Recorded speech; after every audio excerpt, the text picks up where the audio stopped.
Hey guys, Peter here to tell you about the latest from Abhoria. Depths out January 19th on Prosthetic Records. The album has 9 tracks, 45 minutes in length, and this is the band's second full-length studio album. They are an American black metal band.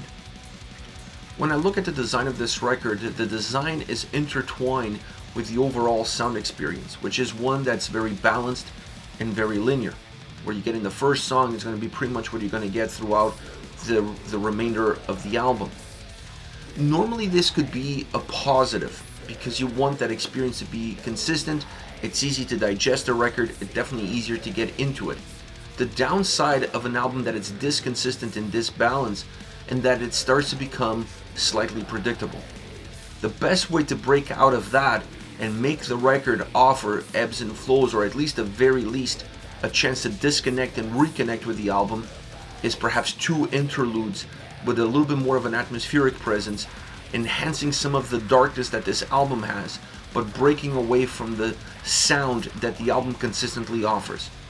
I think this would be perfect to break away from that sense of repetition, would definitely make the album feel more dynamic, and it would increase the overall playability that the record would offer. As far as the sound is concerned, once again, it's very balanced. It doesn't really change that much, but that doesn't mean it's not interesting. And this record, sound-wise, has 2 really interesting elements to it. One is the thickness. For a black metal album, this record has a lot of texture. It doesn't feel thin, it doesn't feel narrow, it doesn't feel driven. It really feels like it has all of the different pieces coming together, and every single piece adds a layer to the overall texture, sound-wise, that this album puts forward. So that was the first thing that I noticed, that for a black metal record, this album is thick and textured, which makes the sound richer. Really interesting element, a really important element in the DNA of this band. The other one is how much the bass plays a role on this album. Something that is also not necessarily normal in a black metal record. But the bass sound, the way it comes across and the way that it pops in the mix, not only has an impact to that texture and to the depth of sound, but it also adds a little bit more of a technical element to the overall sonic experience. And that adds interest as well. It's a record that finds a way of giving the drums a little bit more oomph, creating a drum sound that it's warm, but that warmth in the drum sound does not make the record less dark and less driven. And then you have that bass that cooperates really well with the sound, breaking through, creating a little bit more of a technical element to the overall sound, making it richer. And then it comes to the main course, which is the guitar sound. The guitar sound on this record is interesting because it always felt to me like the album had at least 2 layers or 2 avenues to how that guitar sound came across. At the top, on the surface level, you're going to find a very dark and driven sound. Normally that is the key DNA of any black metal record, and it's sometimes hard to find any thickness behind it as far as the guitars are concerned. It's not the case here. You have that thinner, driven, darker layer of guitar sound, but then underneath it, pairing up with the drums and bass, you have a little bit more of a substantial sound that adds some melody, adds some thickness, it adds some volume, and it adds some heaviness. This put together allows you to have that DNA black metal experience that really pushes you forward and drives that darkness deep within you, but it's a darkness that just doesn't come at the point of a knife. It rather feels a little bit more substantial, and that creates a specific impact and a specific signature sound for the entire record. I like the sound, I like the ability of what they've created. It makes it more unique to them and doesn't allow them to follow into the patterns of what other bands are doing. I just think they need to understand that while these elements sound-wise are great, you have to be able to give the listener a chance to better appreciate them.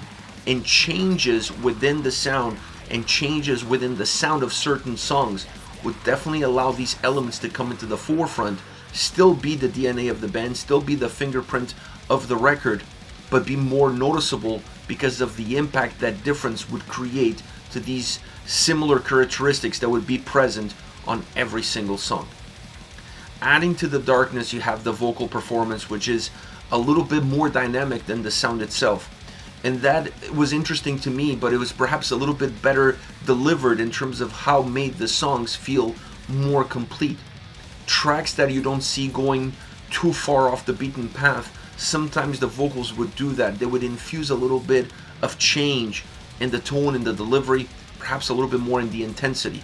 But what never changed was how dark the vocal performance was and how well it fit to the overall sound that they created. An album that shows a lot of promise, that has a lot of positives, but I think understanding what your DNA is, as important as that might sound and as important as that is on this record, understanding how to better enhance it and make it more noticeable is where they need to go moving forward, and that's exactly where this album lacks.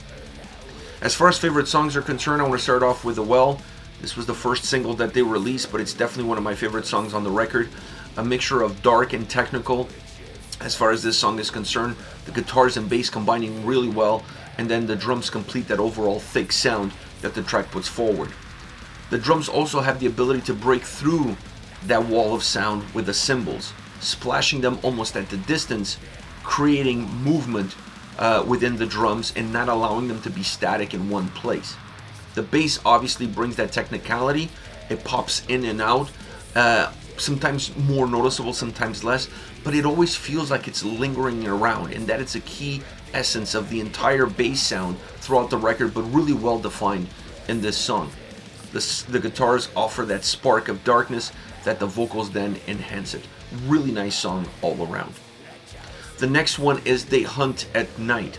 Now on this track, the bass pops a little bit more, it feels more technical, and definitely adds a little bit of an important spice to the song, being an element that's present throughout the entire album, allowing it to peak here and there a little bit more. It's important. It adds texture to the songs. It adds a little bit, not of a uniqueness to it, but it allows you to better understand it, better digest it, and better capture what that sound is doing. And this song really does that. It allows you to capture what the bass adds to the overall sonic experience. A song that has substance, that has depth, that is warm but still very dark and very cold at the exact same time. It's comforting, it brings you in, but at the same time it brings you in a very dark embrace. So there is comfort, there is warmth in that embrace, but it's a warmth that comes from the frostiness of the darkness of the sound. This is also a track that has great guitar movement and great guitar sound all around. It infuses energy, it infuses movement. It has great ability to push the track forward, and it creates room for the vocals to be more dynamic. If there's one element that creates ebbs and flows on this track, it's definitely the vocals. They add to the overall essence of the song, and this is a track that at times, when you look at the guitars, when you look at the drums, when you look at how they're coming together, it almost feels like a machine gun coming at you, going away, almost like the tides of the ocean. It's coming in, it's going out, it's coming in, it's coming out.